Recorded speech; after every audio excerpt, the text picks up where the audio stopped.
Okay, folks, so here's a quick one for you. I'm under my 2011 Mazda 3, which is notorious for breaking the upper strut mount on the rear shock absorber. They're notorious for breaking the upper strut mount on the rear shock absorber.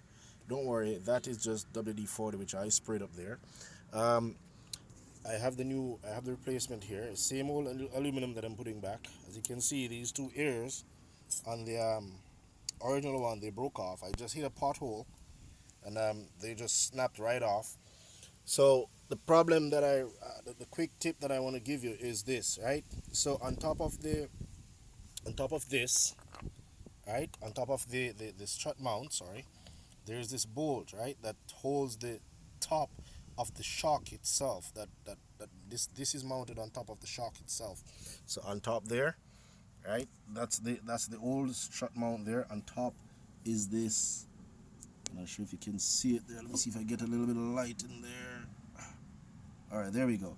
So on top is that bolt, which is not a bolt. It's actually the strut itself that goes down into the cylinder. Right. So when removing this nut, right, which is on top of here, removing that nut, the whole thing will tend to want to spin around inside here. Now they put a little tip up here for you to probably put a vice grip or so on, but trust me, once this nut starts rising, it touches the vice grip and it doesn't go any further. So what's the workaround?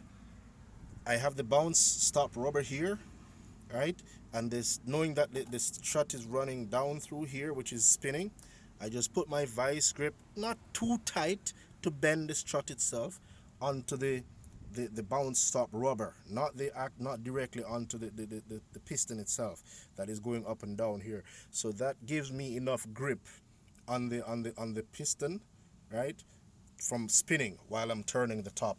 And that is how you remove this bolt without having to take off the entire shock system from down there, from off the spindle.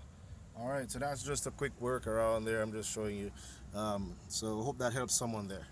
All right, thanks for tuning in. Bye for now.